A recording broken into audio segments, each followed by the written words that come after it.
Bila shaka Rais William Ruto akiandamana na Waziri Mwandamizi Musalia Mudavadi wamewasili taasisi ya elimu ya utawala kuhudhuria siku ya 3 na ya mwisho ya kongamano la tija na utendakazi. Warsha hiyo inaangazia sera na misingi ya uajiri na ushirikishwaji wa wafanyakazi katika tume ya SRC. Hebu tuvuke huko kuangazia kinachoendelea kwa sasa.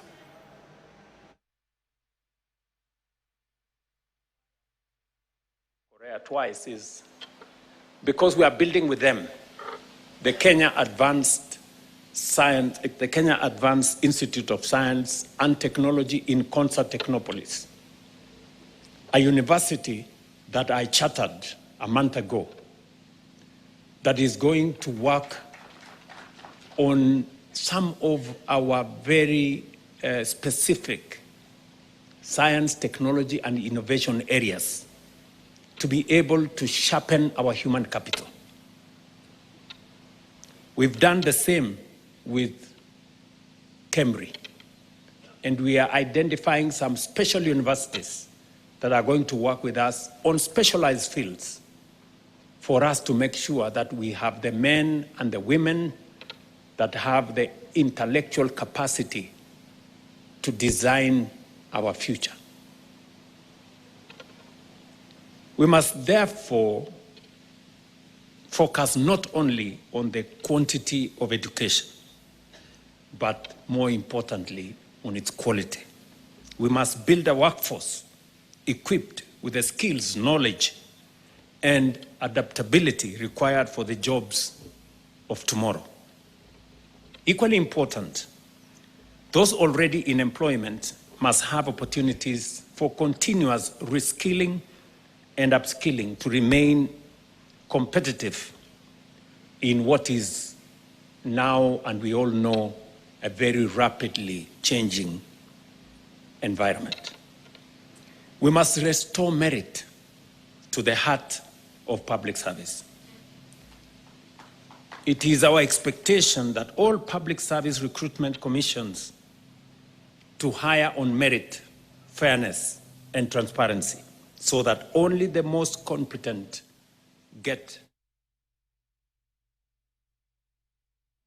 Promotion at work must be based on demonstrated results, never on mere longevity.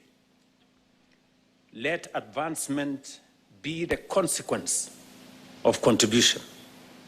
To entrench this culture across the public service, I task the Public Service Commission to ensure that the values enshrined in Article 10 and 232 of the Constitution become the living standard of every public office. We will reward performers and innovators, and we will sanction non-performers without apology. Technology will be our multiplier. Artificial intelligence, automation, and data are rewriting how value is created, and Kenya will not be a spectator in that space.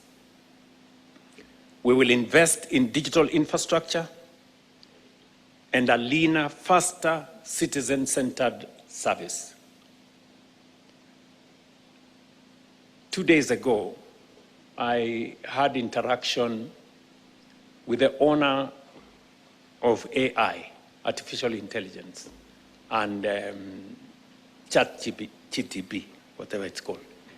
And I asked him a question, because it's now documented that Kenyans are the number one. Kenya is the number one country in the use of social media in the world. In the world. Every Kenyan spends 4 hours and 13 minutes every day on social media. So I was asking this good man, what have you done to my people?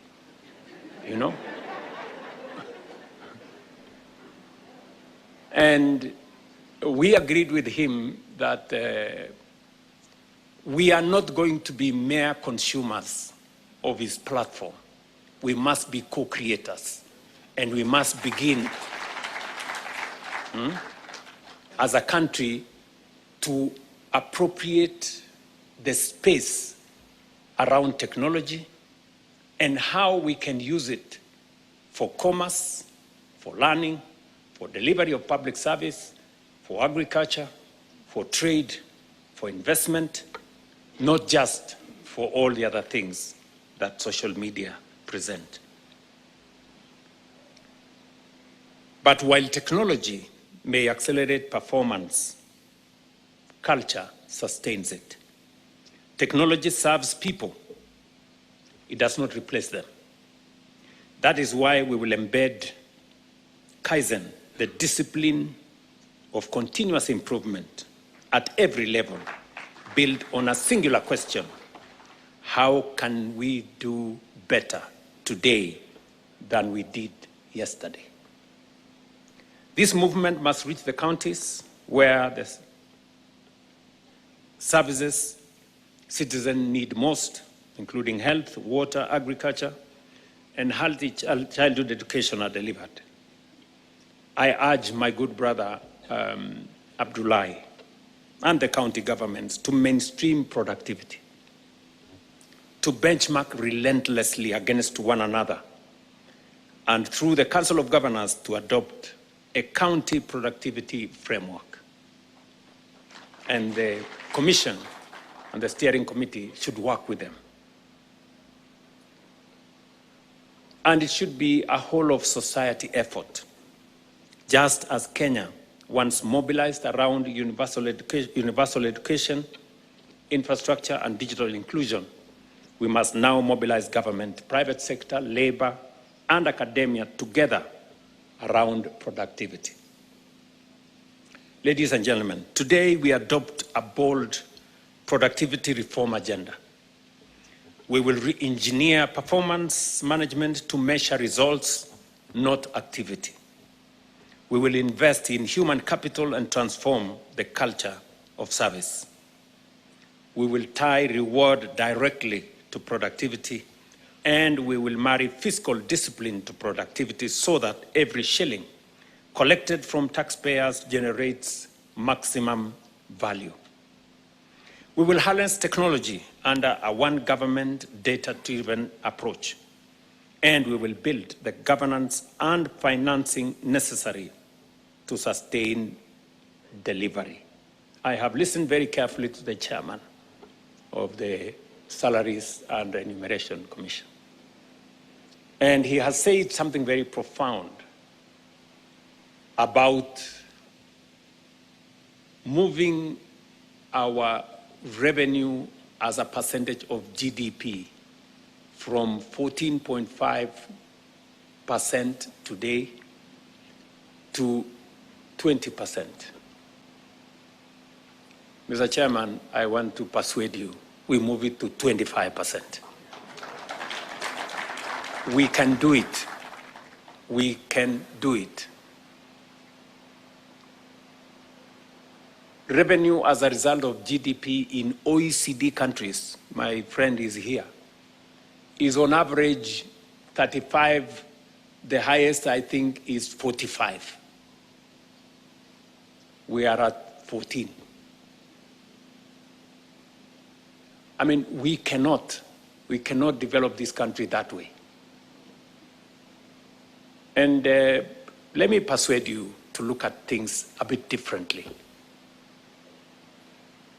Many people did not believe that we have resources that we can use, Kenyan resources that we can use to drive some of our most consequential infrastructure development. You know, many people thought for us to do any consequential development in Kenya, we have to go to the World Bank or IMF or banks or borrow from friends or get bilateral loans or things like those. Let me give you one example that is real in Kenya. We have built 300,000 housing units. We have built 480 modern markets, and we are building hostels for 180,000 college and university students in Kenya at a cost of $9 billion. Not a single shilling has been borrowed from anywhere. It's all our national resources. It's all our money. I mean, somebody will ask, where was all this money? We just mobilized it. Us, the people working, with just 1.5%, we have mobilized resources that is transforming Kenya in a very, very fundamental way. Check the skyline of Nairobi. Check the skyline of every city, Eldoret, Mombasa, Kisumu, Kakamega, Thika, wherever. The skyline is changing. Not because we got some windfall from somewhere, because we were deliberate and intentional. So it is possible for us to do this. We just need the courage to do it. The courage to do it. And if there was anybody who was in doubt as to what Kenya can achieve in a very short while, that doubt should be erased. We can do it. So when I say it is possible for us to transform this nation from where we are to a first world country in a generation, it's not talk, it's reality. It is what we can do. Yeah, it's what we can do.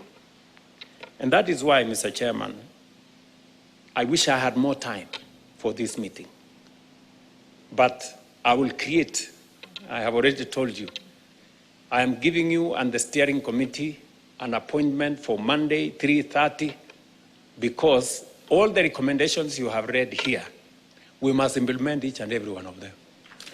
And I have also some ideas on how we need to do this. I have some ideas. Yeah, because I've been thinking about them and how we move this country to the next level. Don't worry about all the other stories. I made up my mind a long time ago that we are going to change this country. It doesn't matter the consequences and all the other issues, because for far too long, we have made peace with mediocrity at the expense of our nation. There is absolutely no reason why Kenya is where we are today when our peers, Singapore, Korea, Malaysia, are in the first world. What the hell are we doing in being a third world country? Honestly. And people want to make it, oh, it's okay, It's not okay. It is not okay. We have too many people living in squalor. We have too many people who have no jobs. We have too many people who still sleep without a proper meal. We cannot continue this way. We have to change. And it is possible for us to do it. I want to persuade you that it is possible for us to change this nation. We have the resources to do it.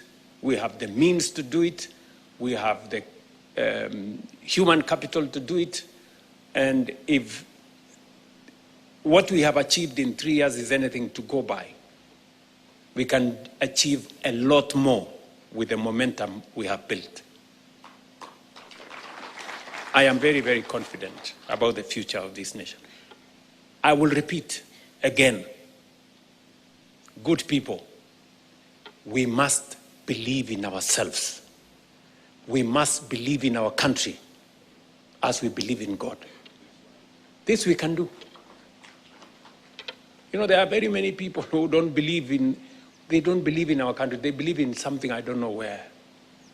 You know, you find people very negative about Kenya. And they are Kenyans. I'm wondering, so you want to belong to which place?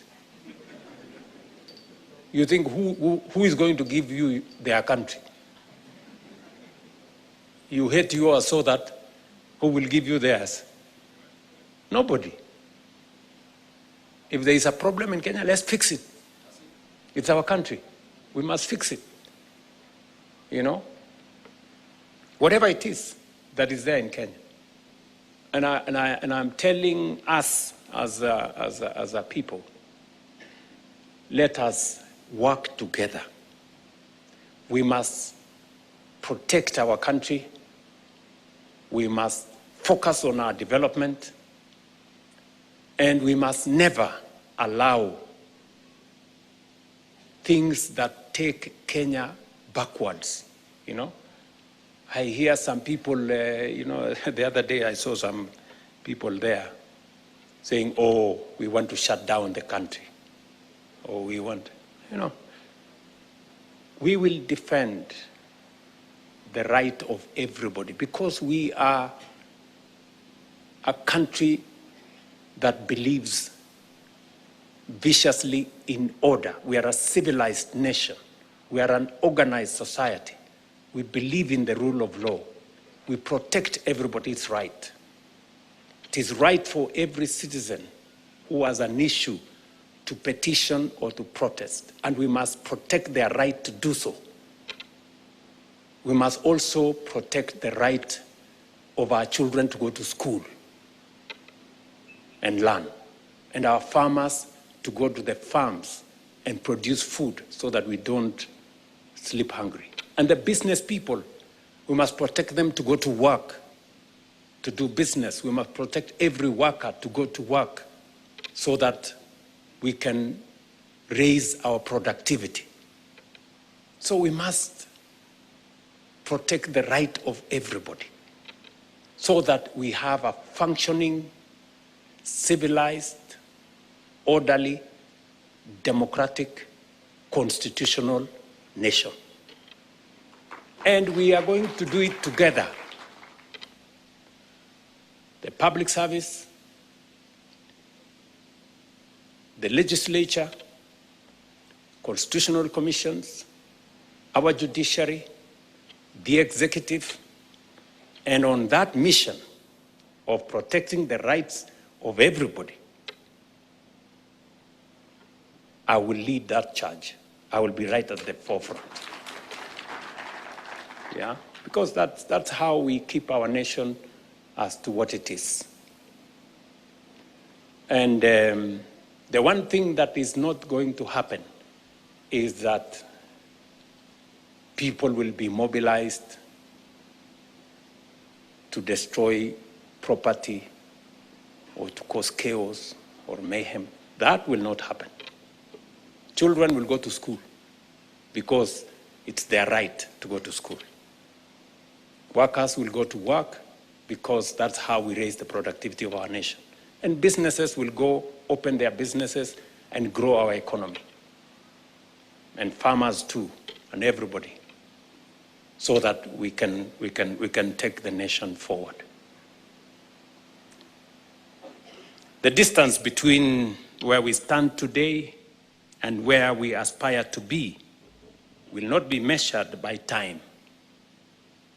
It will be measured by productivity. And if we commit ourselves to that task, then within our lifetime, Kenya will take its rightful place among the developed nations of the world. I believe it. It will happen. And I want to encourage you that we walk together this journey. So, Mr. Chairman and your steering committee, 3:30 on Monday. Asanteni sana. Thank you, Your Excellency. With your permission, Your Excellency, I'd want us to transition to the award ceremony. So we'll request that you remain on stage. Let's take our seats, please, as I invite the PS National Government Coordination Ahmed Abdisalan to come and run this session, and also invite the Chair SRC together with PCS to flank His Excellency as we now progress to the award ceremony.